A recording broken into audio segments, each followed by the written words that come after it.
I've always been fascinated by creativity and what drives individuals to create something unique. So much so that we founded a law firm dedicated to protecting these individuals and their creations. We decided to share some of the stories of these people with you. I'm STEYN from STEYN IP, and this is why we create. It's beautiful that you can create an item that's made by hand. Every hit with a hammer leaves its own mark, and that's unique. It's like a fingerprint. You'll never be able to create exactly that same piece. And these days I think people are tired of all the mass-produced things. They want something that's authentic. That's what drew me to blacksmithing, is that ability to take something that for a lot of people is scrap steel and create something beautiful with its own intrinsic value, and that has a legacy that will live on for many years. My name is Dennis Kriel, and I'm a blacksmith and bladesmith at Drakon Forge. I'm a teacher at heart, so I love sharing my knowledge with other people. For me, it's about the legacy that you can create. If you create it in steel, then that builds legacy. That's something that will outlive you for many generations. I think creativity is not just what you make. It's also if you can inspire others to take the leap, to start themselves and not be afraid to make mistakes, but to just find their own expression, their own voice in whatever material or medium that is. That's creativity, is not just what you make, but the way you inspire others to start making themselves.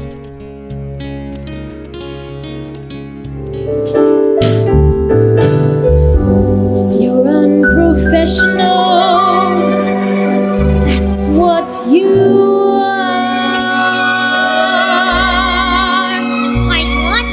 You're unprofessional. There was this American man talking to me and this little kid who wanted to talk to Rosie. And while he was speaking to me, Rosie was responding to the little child.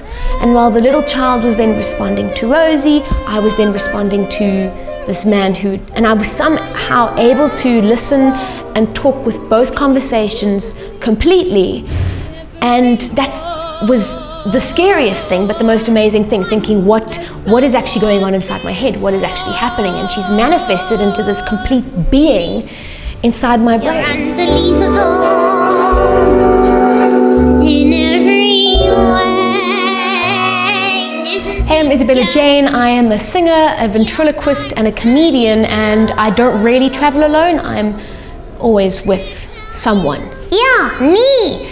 I am Rosie and I'm a superstar. This only works because of me. So I find talking about why I started ventriloquism in front of Rosie a little bit awkward, because it has a lot to do with her and the inner workings of how she exists. What do you mean?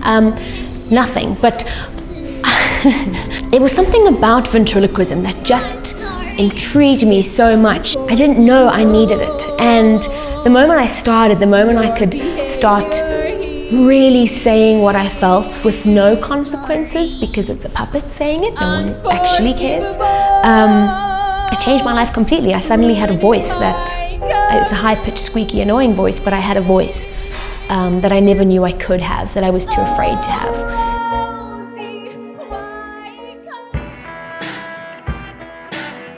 When my wife wanted to ride on the back of my motorcycle, I said that's not going to happen because we've got 2 young kids. So decided to build a motorized bike because I wanted her to learn clutch control. I built her a bike to teach her how to ride and fell in love with the vintage look and feel of 1920, 1930 motorcycles. My name's Desmond Soekoe. I'm the founder of Soekoe Bicycle Company. We manufacture vintage styled motorized bicycles. I've had a passion for bikes since I was about 3-4 years old. Just wanted to ride bikes, wanted to build bikes, used to draw bikes. A lot of the times, because they're personal builds, we've got to pre-build the bike in its raw form, strip the bike down, send it for painting, send it for chroming, send it for nickel plating, copper plating, whatever it may be, and then reassemble the bike. So the process sometimes is quick and easy, but most times not that quick and easy. My whole life I've been stuck in a mining position, working in the mining industry, and needed to change my life a little bit. And I think it's for freedom. You feel free when you create something. You feel artistic. Some people need to create something to feel like you complete something. You could kill me rather if I couldn't build bikes.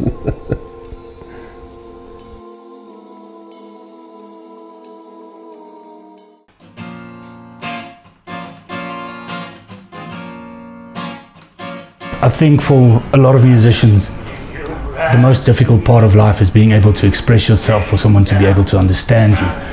And creating music makes it possible to express your emotions and say how you're feeling without actually having to tell someone.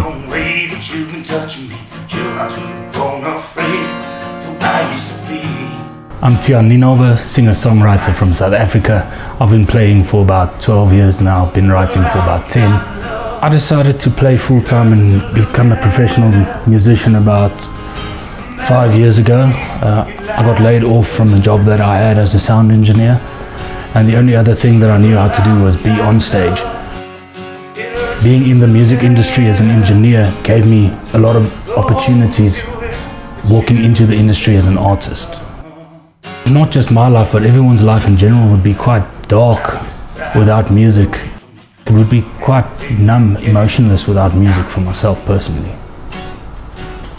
When I was 12 years old, my best friend at that stage was playing, and she asked me, Tian, please promise me that you'll start playing one day, and I told her I promise I'll play. And 2 weeks later she committed suicide, and I picked up my first guitar and I've been playing since.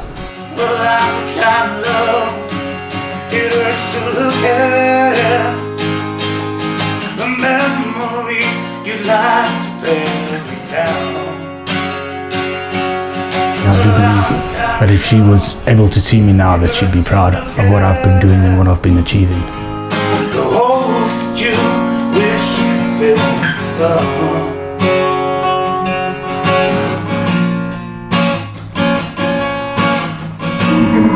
Let's do this.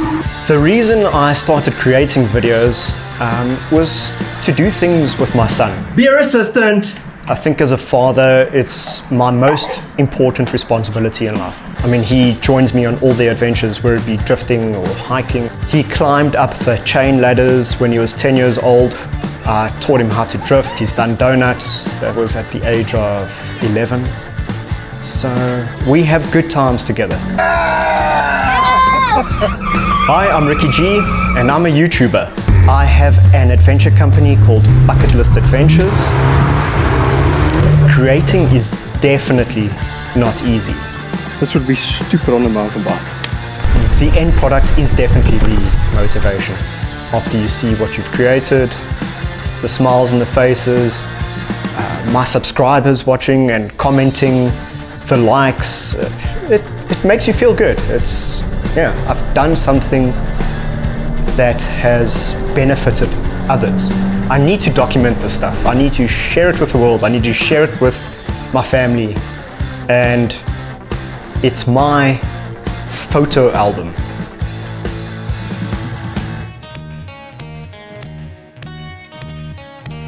So when I was a kid, I was really inspired by the Where's Wally books. Except that I would sit there for hours hoping not to find him, because when you find him, the joy of looking for him is over. And I hope to achieve that kind of thing in my artwork. I want people to look for things and find things that are unexpected. So I always try and make my artworks as detailed and intricate as I can. I am Megan Bird, and I am a South African illustrator. Making or creating for me is a very intuitive process. There are rules and steps that you need to follow, but in actuality, it's all just the feeling that you get. This feels right. I think it's really exciting to be on the precipice of so much potential just before creating an artwork. It's really about letting your instincts guide the process. It's the joy of looking for something as opposed to finding it. It's the reason I am.